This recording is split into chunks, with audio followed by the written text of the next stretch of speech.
நிக்கிறீங்க? மரியாதை வீட்டு விட்டு வெளியே போங்க.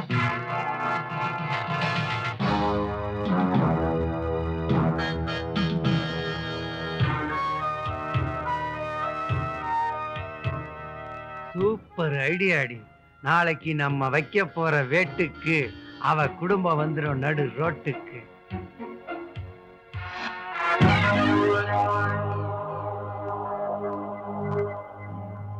யாரையா நீங்க? ஆந்திராவில இருந்து சினிமா நடிகர்கள் எல்லாம் பார்க்க வந்திருக்கீங்களா? எல்லாம் பக்கத்து தெருவில் இருக்காங்க, அங்க போய் பாருங்க. நடிகரை பார்க்க வரல, உங்க அம்மாவையும் ஐயாவையும் பார்க்க வந்திருக்கோம். எங்க அம்மாவையும் ஐயாவையும் நீ பார்க்கணும்னா செத்து சொர்க்கத்துக்கு போனாதான் பார்க்க முடியும். யோ, உங்க முதலாளி ஐயாவையும் அம்மாவையும் வர சொல்லியா? யோ, உன்ன மாதிரி ஆளுங்கள் எல்லாம் இந்த விட்டு ஐயாவும் அம்மாவும் பார்க்க மாட்டாங்கய்யா.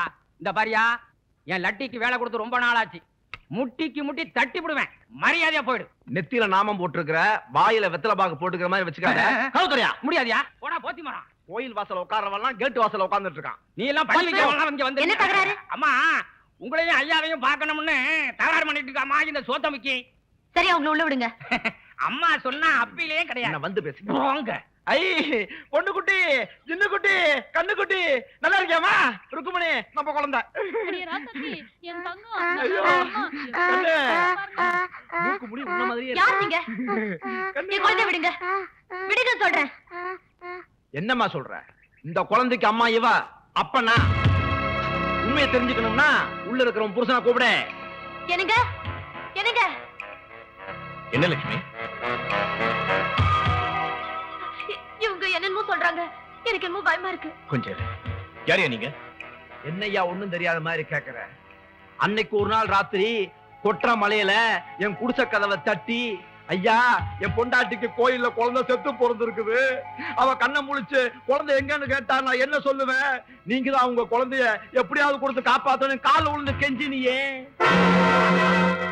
என்னையா நடிக்க? என்னமா நடக்காதெல்லாம் சொல்றான்? நடக்காததா? என்னைய பொண்டாட்டிக்கு முன்னாடி நடிக்கிறேன்? தினமும் வாய்க்கும் வயிற்றுக்கும் போராடிட்டு இருக்கிற எங்களுக்கு ஆண்டவன் 3 குழந்தைய கொடுத்தான். அது ஒரு குழந்தை தான் உங்களுக்கு கொடுத்தேன். ஏன்டா அப்படி பச்சையா போய் சொல்ற? என்ன நாங்க போய் சொல்றோமா? பெத்த வயிறு பத்திக்கிட்டு எரியுதியா? நான் பெத்த பொண்ணு உங்ககிட்ட வந்ததுக்கு அப்புறம் தான் காரு பங்களா பணம் எல்லாம் உனக்கு வந்துச்சு. உங்க சொத்துல எங்களுக்கு பங்கு வேண்டாயா? என் குழந்தைய கொடுத்துரு, அது போதும். பணம் வந்துட்டாலே பிரச்சனை தான் போல இருக்கு. லட்சுமி, லட்சுமி, லட்சுமி, என்னமாச்சு? கண்ணு தரமா லட்சுமி? ஏன்பா, பெத்தவங்க நீங்களா இருந்தாலும் வளர்த்தவங்க அவங்க தானப்பா. பாசம் இல்லாம போயிடும். ஒரு நாள் அவசரம் கொடுத்து குழந்தை விட்டு போங்க, அந்த அம்மா உயிரிழந்தா போயிட போகுது. யோ, எங்களுக்கு ஈவு இறக்கமெல்லாம் இருக்குதுயா. நாங்களும் பிள்ளை குட்டி பெத்தவங்க தான். இதா பாரியா, நாளை காலையிலுக்குள்ள பொண்டாட்டி சமாதானப்படுத்தி குழந்தைய எங்களோட அனுப்பிச்சு வைக்கிற மாதிரி பாரு.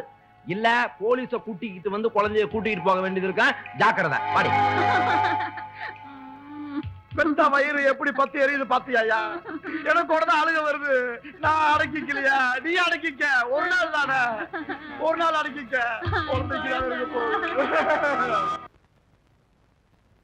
என்னங்க? என்னங்க இதெல்லாம்? தேவி நம்ம குழந்தைதான். அவங்க சொன்னதெல்லாம் போய் என் மேல உனக்கு சந்தேகம் வரக்கூடாதுன்னு தான் கடவுளுக்கு முன்னாடி கற்பனை நினைச்சு சத்தியம் பண்ண. ஏங்க, குழந்தைய பெத்தவனா எனக்கு தெரியாத இது நம்ம குழந்தைன்னு, அதுவும் உங்களை போய் சந்தேகப்படுவேனா? படி ஏறி வந்து இப்படி அபாண்டமான ஒரு பொய்ய சொன்னாங்களே, அந்த அதிர்ச்சியில தான் மயக்கம் போட்டு விழுந்துட்டேன். ஏங்க, ஒருவேளை பணத்துக்காக ஆசைப்பட்டு இப்படிதான் செய்யறாங்களோ? அதை பத்தி நீ கவலைப்படாத. இப்பவே போலீஸ் போன் பண்ணி அந்த திருநாய்களை உள்ள தள்ளிடுறேன். வேண்டாங்க, போலீஸ் கேஸ் போயிடுச்சுன்னா பேச தெரியாத நம்ம குழந்தைய சாட்சிக்குள்ள நிக்க வச்சிருவாங்க. இவ வேடிக்கை பொருள் அங்க நிக்கிறது என்னால தாங்கிக்கவே முடியாதுங்க. அதுக்காக இவளால வந்த பணம் இவளுக்காவே கொடுக்கறதுல தப்பே இல்ல. வாங்க. என்ன கதகளி ட்ரெஸ்ல ஜோடி களை கட்டுது? வாங்க வாங்க வாங்க வாங்க வாங்க. இன்னைக்கு ஸ்டேஜ்ல எங்களுக்கு டான்ஸ் ப்ரோகிராம் இருக்கு. கடைசி டான்ஸ்ன்னு சொல்லுங்க. என்ன சொல்றீங்க? அவன் கிடக்குறான் வளருவான். உங்களுக்கு 1 லட்சம் ரூபாய் கிடைக்க போகுது இல்ல, நல்லா வாழ போறீங்கல்ல, அப்புறம் எங்க ஆட போறீங்க? அதைத்தான் இப்படி சொல்றான். கோடி கணக்கா சம்பாரிச்சாலும் பாடின வாயா ஆடின காலம் சும்மாவே இருக்காது இல்லீங்களா? என்னுடைய ஆசை எல்லாம் கடைசி வரைக்கும் இந்த மேக்கப் போடவே சாவணுங்கிறதா. ஆடாடாடாடா, என்ன தொழில் பக்தி பாலகிருஷ்ணன். உங்களை மாதிரி தொழில் கலைஞர்களோட ஆசைய நிறைவேற்றுறதுக்கு தான் நான் பிறந்தே இருக்கேன். அங்க பாரு, உங்களை புக் பண்ண யாரும் வர்றாங்க. நல்லா அவுத்து பாரு. அங்க பாரு. இங்க கூத்துக்காரங்க வீடு எங்க இருக்கு? என் வீட எனக்கு தெரியாம போயிட்டு இருக்க. கூத்துக்கார வீட வேட்டி போகுது.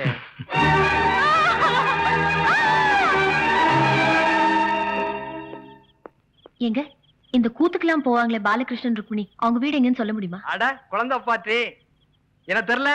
இன்னைக்கு காலையிலோட உங்க வீட்டுல சண்டை நடக்கும் போது பஞ்சாயத்து பண்ணி வச்சது நான் தாங்க. அப்படியா? அவங்க வீடு இது. அதோ அந்த வீடு தான். என்ன பெட்டியா? செட்டில் ஆயிடும். Okay okay sir, Balakrishnan sir. ருக்மிணிமா, வீட்ல யாரும் இல்ல போல இருக்கே. கதவு திறந்திருக்குல்ல, உள்ளதான் எங்கேயாவது இருப்பாங்க. மிஸ்டர் பாலகிருஷ்ணன்.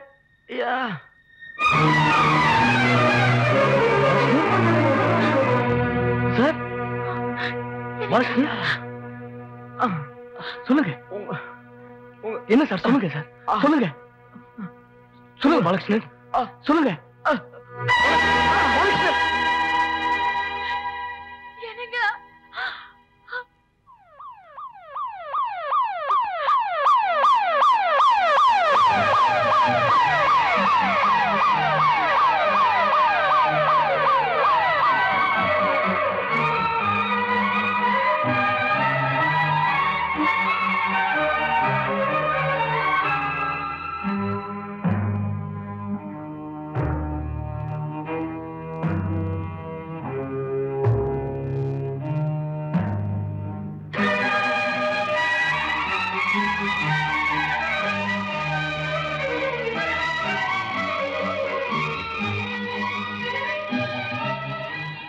இந்த வழக்கை பொறுத்தவரையில் குற்றம் சாட்டப்பட்டுள்ள தியாகராஜன் லட்சுமி தம்பதியர் அவர்கள் குழந்தை ஸ்ரீதேவியை நாடக நடிகர்கள் பாலகிருஷ்ணன் ருக்மிணி சொந்தம் கொண்டாடியதை தாங்க முடியாமல் ஆத்திரப்பட்டு கொலை செய்திருக்கிறார்கள் என்பது தெள்ளத் தெளிவாக சந்தேகமில்லாமல் ஆதாரங்களோடு சாட்சியங்களுடன் நிரூபிக்கப்பட்டிருக்கிறது.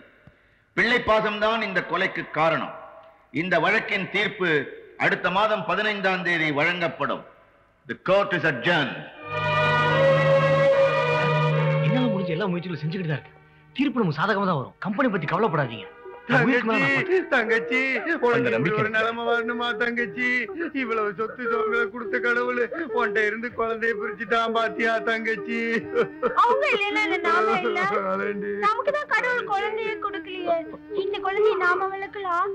தேவி, அழாதம்மா. இந்த உலகத்துல யாரையும் நம்பாத. உனக்கு உயிர் கொடுத்த முருகனும் விநாயகரும் தான் உனக்கு எப்பவுமே துணையா இருப்பாங்க. உனக்கு எந்த ஆபத்து வந்தாலும் அவங்களை நினைச்சுக்கோமா. சொல்லுவாங்க. உங்களுக்கு இப்படி ஒரு நிலைமை ஏற்பட்டு போச்சுன்னு தெரிஞ்ச உடனே அவருக்கு எல்லாமே ஆடி போச்சுங்க. அதெல்லாம் ஏன்டா போய் சொல்றேன் தங்கச்சி? இந்த குழந்தைய பத்தி நீ கவலையே படாத. நம்ம செத்து போன.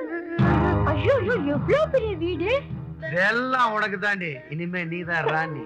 ஆமா, இது இருக்கிற வரைக்கும் நான் எப்படி ராணி ஆக முடியும்? யாரு? இந்த குண்டு பூசணிக்கா தானே? இப்பவே கழுத்தை நெரிச்சு கொண்டுறேன். உனக்கு அறிவே இல்லாம போச்சியா? இதையும் கொண்டுட்டீங்கன்னா நீ நானும் உங்க அப்பா அம்மா மாதிரி கம்பி என்ன வேண்டியதுதான். அதுக்கு ஒரு ஐடியா சொல்றேன். இத ரூம்ல போட்டு அடிச்சிட்டோன்னா தானா செத்து போயிடும். யாராவது கேட்டாங்கன்னா அம்மா பிரிஞ்சு ஏக்கத்துல நல்லா சாப்பிடாம செத்து போச்சுன்னு மழக்கு மழ அழுகிட்டே சொல்லிடலாம். என்ன பரவாயில்லையே, டப்பா குத்துதான் ஆடுவேன்னு பார்த்தா டக்கர் ஐடியா கொடுக்குறிய.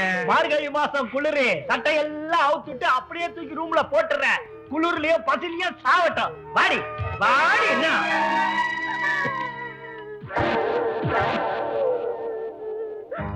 ஏங்க, இது எங்கங்க விக்கிறது? இதுங்களா?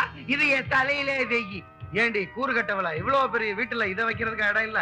ஆமா, ராமர்கிட்ட வில்லு இருக்கிற மாதிரி முருகன் கிட்ட வேல் இருக்கிற மாதிரி எப்பவும் இந்த மஞ்சப்பைய கட்டிக்கிட்டே அழுவுறியடி. ஆமா, நீ எனக்கு அழகு எளிமை இருக்கிற வரைக்கும் தான் சோறு போடுவேன். இது அப்படி இல்ல. என் வாழ்நாள் முழுக்க சோறு போடும். இது என்ன அமுத சுரபியா? இல்ல, என் வாழ்க்கை. ஏண்டி, இத்தனை நாளா நான் தானே உன் வாழ்க்கைன்னு சொல்லிக்கிட்டு இருந்தேன். எனக்கு தெரியாம அப்படி என்ன ஒரு வாழ்க்கை இதுல மறைச்சு வச்சிருக்கிற? நானும் பாக்குறேன் அந்த வாழ்க்கைய. டோலக்கு ஏண்டி, இதுதான் உன் வாழ்க்கையா? இது அடிச்சா நீ ஆடுவியா? அவன் வாழ்க்கை என் கையில, அவன் வாழ்க்கை என் கையில.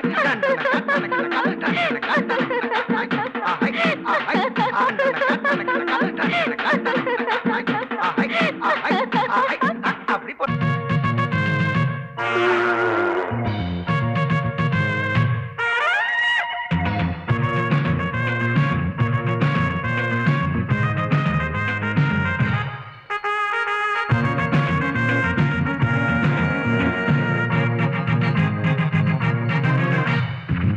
மாதர் முடி மேல் இருக்கும் நல்ல பாம்பே,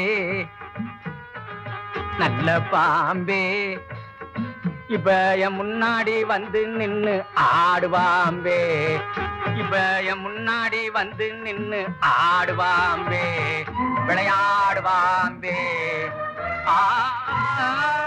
பாம்பே கல்கத்தா மெட்ராஸ், நான் வந்து விளையாட்டுக்கு தபாதா பாடுனேன், கும்புற பாம்பே போயிடு. ஐயோ நான் என்ன பண்ணுவேன், அது வாட்டுக்கு உள்ள இருந்து எல்லாம் அதிகமா போச்சு. ஏண்டா ஞாயிறு வாட்சி மீனு, உனக்கெல்லாம் ஒரு பாட்டு ஒரு கேடு, அதுலயும் பாம்பு பாட்டாடா பாடுவேன். மடையா குயில் மடையா, அது கொஞ்சம் வந்துடுறேன்.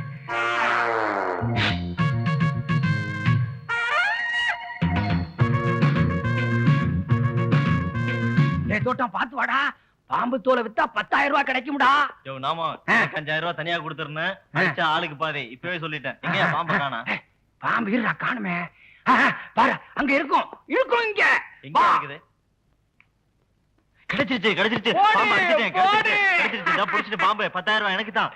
டேய் ஆளுக்கு 5000 எடுத்துக்கலாம்டா. யோ நாம ஏன் அடிக்கிறா? எடுடா. இது என்னடா பாம்பா? பைப்புடா. போடா அந்த பக்கம். என்னைக்கு இருந்தாலும் இந்த பாம்பு என் கண்ணுல படாமலா போயிடும்.